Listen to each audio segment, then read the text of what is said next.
Welcome to class number 37। हम देख रहे हैं ग्रामर रूल्स ऑफ आर्टिकल्स। पिछली क्लास में हमने देखा था इंडेफिनेट आर्टिकल के रूल्स को। आज हम देखेंगे डेफिनेट आर्टिकल के रूल्स को। तो शुरू करते हैं। Rule number 14, use the with noun when it is clear और ऑब्वियस विच पर्सन और thing we are talking about. तो डेफिनेट आर्टिकल द का आज हम रूल देखेंगे सारे। पहले रूल नंबर 14 के हिसाब से हमें नाउन के साथ द का प्रयोग करना है कब? जब ये बात क्लियर हो या ऑब्वियस सी हो कि हम किस व्यक्ति किस चीज के बारे में बात कर रहे हैं। जैसे इस एग्जांपल से आप समझिए, there is a chair in my room. तो यहां पे चेयर हमारा नाउन है और उसके लिए पहले मैंने यूज किया आर्टिकल ए। अब चूंकि मैं इस सेंटेंस में चेयर को जस्ट इंट्रोड्यूस ही कर रहा था, इसलिए मैंने आर्टिकल यूज किया ए, जैसा हमने पिछली वाली क्लास में देखा था। अब next sentence, the chair is next to the desk. अब वापस से अगर मैं चेयर की बात करूं तो उसके आगे मैंने लगाया डेफिनेट आर्टिकल द। तो इस चेयर को पहले मैं इंट्रोड्यूस कर चुका हूं, इसलिए जब दोबारा यहां पे मैं उस चेयर की बात कर रहा हूं तब मैं यूज करूंगा द। अगर पहली बार यूज करता तो हम यूज करते वहां पे इनडेफिनेट आर्टिकल को। Rule number 15, use the with superlatives. तो यहां पे हम बात कर रहे हैं सुपरलेटिव डिग्री की, such as the best, the biggest, the most important या द लीस्ट इंटरेस्टिंग एक्सेट्रा। अब सुपरलेटिव क्या होता है? हमें पता है 3 तरह की डिग्रीज होती है, पॉजिटिव, कंपैरेटिव और सुपरलेटिव। जैसे अगर मैं गुड की बात करूं तो पॉजिटिव डिग्री होती है गुड, कंपैरेटिव डिग्री होगी बेटर, सुपरलेटिव डिग्री होगी बेस्ट। तो ये 3 डिग्री होती हैं, इसे हम अपनी बेसिक वाली क्लासेस में देख चुके हैं। तो जब भी हम सुपरलेटिव थर्ड वाली कैटेगरी की बात कर रहे होंगे सुपरलेटिव्स की, तब हम हमेशा उनके साथ द का प्रयोग करते हैं। This is the best evening ever. तो यहां पे बेस्ट आया, सुपरलेटिव डिग्री है, तो उसके पहले आप देखिए डेफिनेट आर्टिकल दिखेगा। The most important rule in English grammar. तो मोस्ट अगेन हमारी सुपरलेटिव डिग्री है, इसलिए उसके आगे हमने लगाया definite article. Rule number 16, generally articles are not use with names of illness या डिसीज। तो एक जनरल केस में जब भी इलनेस या डिसीज होती है तो उसके साथ हम आर्टिकल का प्रयोग नहीं करते हैं, पर इसकी अलग अलग कंडीशंस हैं। तो हम बात कर रहे हैं पहली कंडीशन की, ऐसी इलनेस या ऐसी डिसीज, ऐसी बीमारियां जिनके साथ हम आर्टिकल्स का प्रयोग नहीं करेंगे। एग्जाम्पल देखिए, doctor Meena visits schools and universities to educate students on cancer. तो कैंसर एक बीमारी है, उसके पहले आप देखेंगे कोई भी यहां पे हमने आर्टिकल यूज नहीं किया। There are several medications that can be use to treat malaria. Malaria again यहाँ पे एक बीमारी है, इलनेस है, जिसके साथ हमने कोई आर्टिकल यूज नहीं किया। तो जनरल केसेस में बहुत सारी ऐसी बीमारी होती हैं जिनके पहले हमें आर्टिकल का प्रयोग नहीं करना होता। अब हम देखते हैं कुछ इस तरह की बीमारियों की जिनके साथ हमें द डेफिनेट आर्टिकल का प्रयोग करना पड़ता है, जैसे the measles, the flu, the mumps या द प्लेग। तो अलग अलग यहाँ पे वैरायटी है, तीनों का आपको ध्यान रखना है। किस तरह की बीमारी के नाम हैं जहां पर हम कोई भी आर्टिकल यूज नहीं करते हैं। कुछ बीमारियां ऐसी हैं जिनके सामने हम डेफिनेट आर्टिकल का प्रयोग करते हैं। तीसरी कैटेगरी, कुछ ऐसी बीमारियों की हम बात करेंगे जहां पे इनडेफिनेट या डेफिनेट कोई सा भी हमारा आर्टिकल प्रयोग में लाएंगे एज पर जनरल क्राइटेरिया। मतलब जैसा हम दूसरे नाउन्स के साथ देखते हैं कि अगर पहली बार इंट्रोड्यूस करते हैं तो इनडेफिनेट लगाते हैं, अगर जानी हुई चीज ऑब्वियस थिंग को हम के बारे में जब हम बात करते हैं तब हम डेफिनेट आर्टिकल लगाते हैं। वही चीज यहाँ पर भी फॉलो हो सकती है। मीता हैड अ हार्ट अटैक। तो हार्ट अटैक हमारी बीमारी है, क्योंकि हम इस बीमारी के बारे में पहली बार बात कर रहे हैं सेंटेंस में, इसलिए हमने लगाया इनडेफिनेट आर्टिकल। फिर the heart attack seriously weekend her heart. Again यहाँ पे मैं बात कर रहा हूँ उसी बीमारी की जिसकी मैं पहले बात कर चुका हूँ, इसलिए यहाँ पे मैं यूज करूंगा डेफिनेट आर्टिकल। तो नॉर्मल रूल हमारा फॉलो कर रहा है यहाँ पे कुछ इस तरह की जो डिसीज होती हैं। तो 3 वैरायटी यहाँ पे मैंने आपको दिखाई जो जुड़ी हैं बीमारियों से इलनेस के नाम पर। कुछ कुछ ऐसी हैं जिनके साथ हम कोई भी आर्टिकल यूज नहीं करते, कुछ के साथ हमें द का प्रयोग करना होता है, कुछ ऐसी होती हैं जिनके साथ हम इनडेफिनेट या डेफिनेट का प्रयोग करेंगे एज पर कहां पर वो सेंटेंस में हमें दिख रही है। Rule number 17, if a direction जैसे नॉर्थ वेस्ट, साउथ ईस्ट या लेफ्ट राइट, ईस्ट वेस्ट, कुछ भी ऐसी डायरेक्शन हो, उस डायरेक्टली फॉलोज अ वर्ब, मतलब वर्ब के बाद ये डायरेक्शन अगर हमें दिखे सेंटेंस में, we do not use an article. Example को देखिए, we need to walk south, तो वॉक आपको यहाँ पे वर्ब दिखा और तुरंत उसके बाद आपको दिखी डायरेक्शन का नाम साउथ, इसलिए यहाँ पे हमने कोई भी आर्टिकल का प्रयोग नहीं किया। They drove north all day, again यहां पर आप देखें ड्रोव ये हमारा वर्ब हुआ और उसके तुरंत बाद आ गया हमारा डायरेक्शन, इसलिए इस कंडीशन में हमें डायरेक्शन के नाम के आगे कोई आर्टिकल का प्रयोग नहीं करना पड़ता। दूसरी कंडीशन हम देखें, if a direction follows a preposition, अब जो है डायरेक्शन कब आएगी, प्रीपोजिशन के बाद आएगी, पहले कब, वर्ब के बाद आ रही थी। यू मस्ट यूज द, तो वहां पे हमें डेफिनेट आर्टिकल यूज करना पड़ेगा, जैसे our house is in the north, तो यहाँ पे नॉर्थ जो है वो डायरेक्शन का नाम है, लेकिन उसके पहले हमें यहाँ पे डेफिनेट आर्टिकल द का प्रयोग करना पड़ा। क्यों? क्योंकि प्रीपोजिशन के बाद आ रही है, तो प्रीपोजिशन हमारा इन आ गया। दूसरा, the grocery store is on the right, तो राइट हमारी डायरेक्शन है, उसके पहले द डेफिनेट आर्टिकल का प्रयोग करना पड़ा, इसलिए क्योंकि ऑन प्रीपोजिशन भी हमें यहाँ पे दिखा। तो अगर वर्ब के बाद डायरेक्शन का नाम आएगा तो वहां पे हमें आर्टिकल नहीं यूज करना है, अगर प्रीपोजिशन के बाद आएगा तब हमें वहां पे डेफिनेट आर्टिकल को यूज करना है। तो ये दोनों सेंटेंस भी हमारे करेक्ट हैं। तीसरा, use the when referring to a place as special geographic और कल्चरल रीजन, क्या मतलब है इसका, एग्जाम्पल से देखिए, वी लव द साउथ, तो साउथ हमारा डायरेक्शन, उसके पहले द साउथ का मतलब वो सारी जगह जो साउथ डायरेक्शन में बिलोंग करती है वहां पर हैं। दूसरा, have you ever visited the east, अब यहां पे ईस्ट के पहले हमने लगाया द ईस्ट का मतलब इस डायरेक्शन में जो स्पेशल प्लेसेस हैं हम वहां की बात कर रहे हैं, तो ऐसी कोई स्पेशल ज्योग्राफिक लोकेशंस हो या कल्चरल रीजन्स हो तब उनके साथ हम डेफिनेट आर्टिकल द का प्रयोग करते हैं। तो दोनों सेंटेंस यहां पे हमारे सही हो गए। Rule number 18, article the is not use before the names of persons, तो लोगों के नाम के पहले हम द का प्रयोग नहीं करते हैं जनरल केसेस में, जैसे the Ramesh has top the class, तो यहाँ पे रमेश जो है हमारे नाम है, उसके पहले हमने लगा दिया है द, इस वजह से ये सेंटेंस हो गया है गलत। सही सेंटेंस क्या होगा, Ramesh has top the class, अब ये सही है क्योंकि नाम के पहले जनरल केसेस में हमें आर्टिकल का प्रयोग नहीं करना होता।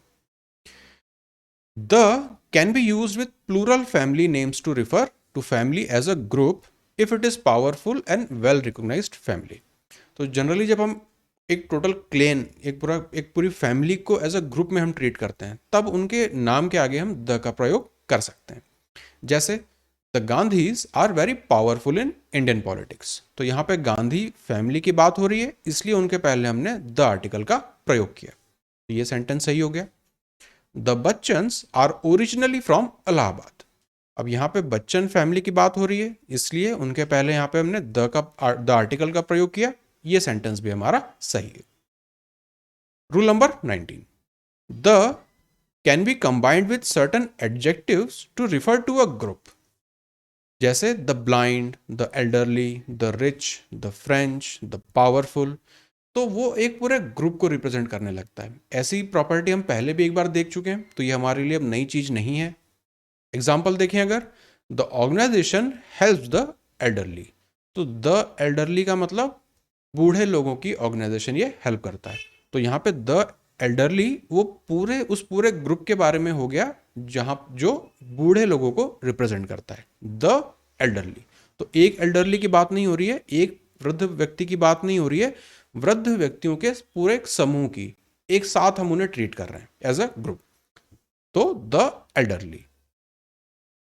Rule number 20, do not use the, हमें यहां कब द का प्रयोग नहीं करना है, with the names of most countries unless important है, the name contains a word such as states, kingdom, Republic, Emirates, union, coast etcetera, कुछ ऐसी कंट्रीज है जिनके आगे द लगता है तो ज़्यादातर वहाँ उनके नाम में आपको States, kingdom, Republic, Emirates, union, Coast इस तरह के वर्ड दिख जाएंगे, बाकी कंट्रीज के नाम के आगे आपको द का प्रयोग नहीं करना होता। एग्जाम्पल से देखिए, Mohit used to live in Japan, तो आप देखेंगे जापान कंट्री का नाम है और उसके पहले हमने कोई भी आर्टिकल का प्रयोग नहीं किया, ये सेंटेंस सही है। He lives in the United States, तो यहाँ पे द यूनाइटेड स्टेट्स, ये सेंटेंस भी हमारा सही है क्योंकि वर्ड आ रहा है यहाँ पे यूनाइटेड और वो हमें यहाँ पे दिखता है, स्टेट्स भी है, स्टेट्स यहाँ से हमें मिला। यूनाइटेड किंगडम अगर होता तो किंगडम हमें दिखता। रिपब्लिक, चेक रिपब्लिक है, वहाँ पे हमें ये दिखेगा। वैसे यूनियन है, एमिरेट्स है, कोस्ट है, कई ऐसी कंट्रीज है जिनके नाम में ये वर्ड्स आपको दिखेंगे, तब हमें द का प्रयोग वहाँ पे करना है। अदरवाइज बाकी कंट्रीज के नाम के आगे हमें नहीं करना होता। Rule 21, when a thing or a group of things is unique we use the article the. अगर हम किसी ग्रुप या किसी चीज के बारे में बात कर रहे हैं जो कि बहुत यूनिक है, तब हम द आर्टिकल का प्रयोग वहां पे करते हैं। जैसे द अर्थ यूनिक है, एक ही है। The sky, the sun, the equator, the rainbow, the north pole, तो ऐसी कुछ चीजें हैं या ग्रुप ऑफ थिंग्स हैं जो कि यूनिक हैं, इसलिए हम उनके सामने द आर्टिकल का प्रयोग करते हैं। जैसे द ताजमहल तो यूनिक है अपने आप में, इकलौता इस तरह का हमारा मॉन्यूमेंट है। Rule number 22, article the is used before ordinals. अब ये ऑर्डिनल्स क्या होते हैं? जैसे फर्स्ट, सेकंड, थर्ड, फोर्थ, इस तरह से जब हम नंबर को प्रोनाउंस करते हैं तो उन्हें हम कहते हैं ऑर्डिनल्स। उसके पहले हमें द का प्रयोग करना होता है। The fifth chapter is about ordinals, तो आप देखेंगे फिफ्थ, ये हमें ऑर्डिनल दिखा, इसलिए उसके पहले द का प्रयोग हुआ है। The seventh table is reserved, तो सेवंथ ऑर्डिनल नंबर है, इसलिए इसके पहले द का प्रयोग हुआ है, ये भी सही है। Rule number 23, the word same and whole are preceded by the. मतलब इनके पहले, सेम या होल के पहले हमें द का प्रयोग करना होता है। एग्जाम्पल को आप देखिए, the whole milk turn sour, तो यहां पे आप देखेंगे होल, पूरे मिल्क की बात हो रही है और वहां पे उसके पहले लगा है द आर्टिकल। फिर this is the same jacket that you wore yesterday, तो सेम, उसके आगे लगा article the, definite article the, ये वाला सेंटेंस भी हमारा सही है। The whole class participated, whole वाला वर्ड आपको दिखा, उसके पहले द लगना चाहिए, तो ये वाला सेंटेंस भी हमारा सही है। तो सेम और होल जब भी आपको सेंटेंस में दिखे तो उसके पहले हमें द आर्टिकल का प्रयोग करना होता है। Rule number 24, if all of दिखे या ईदर ऑफ दिखे, neither of, each of, most of, some of, both of, half of, none of, इस तरह के जब भी आपको फ्रेजेस दिखे, etcetera follow a noun we use the, तब हमें उस नाउन के साथ द का प्रयोग करना पड़ेगा। अगर इस तरह के फ्रेज लिखे हुए हैं तो ऑल ऑफ, उसके आगे अगर कोई नाउन है तो उसके उस नाउन के पहले हमें द का प्रयोग करना है। एग्जाम्पल से आप समझिए, all of the students at coaching come to give the test regularly on Sunday. अब मैं बात कर रहा हूं ऑल ऑफ, तो यहां पे मुझे दिखा ऑल ऑफ, ऑल ऑफ क्या? स्टूडेंट्स, तो स्टूडेंट्स हमारा हो गया नाउन, इस नाउन के पहले हमें द आर्टिकल का प्रयोग करना पड़ेगा। फिर सम ऑफ द राइस, तो सम ऑफ ये हमारा फ्रेज हुआ, ये हमारा नाउन हुआ, उसके पहले हमने द आर्टिकल को लिखा। हाफ ऑफ, क्या हाफ ऑफ? जूस, उसके पहले हमने द आर्टिकल को लिखा। नन ऑफ द सीमेंट, तो सीमेंट के पहले हमने द को लिखा। मोस्ट ऑफ द मिल्क, तो यहाँ पर मिल्क हमारा नाउन है, उसके पहले हमने द लिखा। तो ये कुछ स्पेशल फ्रेजेस हैं, all of, either of, half of, none of, some of, most of, इनके बाद अगर नाउन आया तो वो नाउन अपने साथ द डेफिनेट आर्टिकल साथ लेके आएगा। दूसरा, यहां पे हमने ऊपर देखा था एक बोथ ऑफ, इसी से मिलता जुलता है अगर सिर्फ बोथ हो। If both is following a noun it is optional to use the, मतलब अगर बोथ ऑफ नहीं है, अगर बोथ ऑफ होगा तब हमें द लिखना कंपलसरी है। अगर सिर्फ बोथ लिखा हुआ है अकेला, तब हमें उसके बाद आने वाले नाउन के पहले द आर्टिकल का प्रयोग करना ऑप्शनल होता है। एग्जाम्पल देखिए, both the girls are good students, तो बोथ हमें दिखा, फिर हमें नाउन दिखा और उसके पहले हमें दिखा आर्टिकल, तो ऐसा हम कर सकते हैं। अगर इस द को हम ओमिट कर दें तो both girls are good students, यहाँ पर बोथ, यहाँ पे गर्ल्स और द को हमने ओमिट कर दिया, तो ये भी सही हमारा स्टेटमेंट हो जाएगा, क्योंकि यहाँ पे बोथ के बाद ऑफ नहीं आ रहा है, सिंपल बोथ अकेला वर्ड है, इसलिए उसके बाद हम आने वाले नाउन के पहले द का प्रयोग कर भी सकते हैं, नहीं भी कर सकते हैं, वो होता है optional. Rule number 25, if of the to, अब इस वाले फ्रेज की हम बात कर रहे हैं। If of the two is there after a comparative degree, we use definite article the before that comparative. जैसे he is the better of the two students, तो आप देखेंगे ऑफ द टू, तो यहां पे मुझे दिखा ऑफ द टू। फिर बात हो रही कंपैरेटिव डिग्री की, तो बेटर कंपैरेटिव डिग्री है, तो रूल के हिसाब से इस कंपैरेटिव डिग्री के पहले द का प्रयोग हमें यहाँ पे करना होगा। तो यहाँ पे द लिखा भी हुआ है, तो ये सेंटेंस हो गया हमारा सही। फिर Gorakhpur is the cheaper of the two cities, तो हम दो सिटीज को कंपेयर कर रहे हैं, तो यहाँ पे चीपर ऑफ द टू ये मुझे दिखा। उसके पहले मुझे चीपर कंपैरेटिव डिग्री भी दिख गई, उसके पहले मुझे यहाँ पे द आर्टिकल भी दिख गया, तो ये सेंटेंस भी हमारा सही हो गया। दूसरा इसी का सब part, if there is only one comparative in the sentence. अब यहाँ पे जो है कंपैरिजन हो रहा है दो लोगों में, लेकिन अगर कंपैरिजन किसी दूसरे व्यक्ति के साथ नहीं है, केवल एक ही कंपैरेटिव का हमने यूज किया है, and it is following a singular countable noun, we use a या एन, तब हम इनडेफिनेट आर्टिकल का प्रयोग करते हैं बिफोर दैट कंपैरेटिव। यहां पर हम क्या कर रहे हैं, डेफिनेट आर्टिकल का प्रयोग कर रहे हैं। यहां पर हम क्या बात कर रहे हैं कि हम इनडेफिनेट आर्टिकल का प्रयोग करेंगे। कब? एग्जाम्पल से आप इसे समझिए, he is a better doctor in this field than Raju. अब यहां पे ऑफ द टू इस तरह का कुछ भी नहीं आ रहा है, यहां पे सिंपली बेटर डॉक्टर, ठीक है। तो यहां पे आपको दिखा सिंगुलर काउंटेबल नाउन, कब? कंपैरेटिव डिग्री के बाद। तो ये हमारा सिंगल काउंटेबल नाउन डॉक्टर, उसके पहले कंपैरेटिव डिग्री, और उसके पहले हमारा इंडेफिनेट आर्टिकल ए। ये सेंटेंस हो गया सही।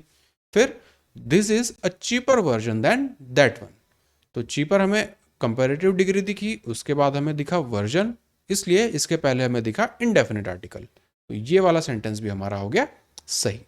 तो यहाँ पे ए और बी में आप डिफरेंस नोटिस करिएगा। अगर ऑफ द टू ये फ्रेज आ रहा है, तब हमें उस कंपैरेटिव डिग्री के पहले डेफिनेट आर्टिकल लिखना है। अगर ऑफ द टू नहीं लिखा हुआ है, सिंपली यहाँ पे हमें कंपैरेटिव डिग्री के बाद सिंगुलर काउंटेबल नाउन आ रहा है, तब हमें वहाँ पे इनडेफिनेट आर्टिकल का प्रयोग करना है। क्योंकि यहाँ पे साउंड हमारे वॉवेल का नहीं आ रहा है, इसलिए अ का प्रयोग किया। अगर वॉवेल का साउंड आता तब हम एन का प्रयोग करते। तो ये हमने सारे रूल देखे अपने आर्टिकल्स के। पहले पार्ट में हमने देखा था इंडेफिनेट आर्टिकल, आज हमने देखा डेफिनेट आर्टिकल।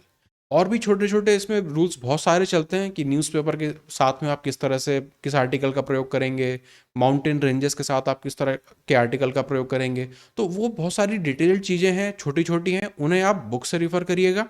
ये वो आर्टिकल्स हैं जो ज़्यादातर पूछे गए हैं एग्जाम्स में, रेगुलरली हमें दिखते हैं और हमें कई बार कंफ्यूज करते हैं। तो वो इंपॉर्टेंट आर्टिकल्स यहाँ पर मैं कंपाइल करता जा रहा हूँ, इन्हें आप देखते जाइए। कुछ नई चीज़ लगे तो आप बुक में वहीं पर ऊपर से इन रूल्स को वहाँ पे आप नोट डाउन कर लीजिए, ताकि जब आप रिवाइज करें तब आप क्विकली चीज़ों को पढ़ पाएँ। तो आज की क्लास को हम यहीं पर ख़त्म करते हैं, मिलते हैं अगली क्लास में।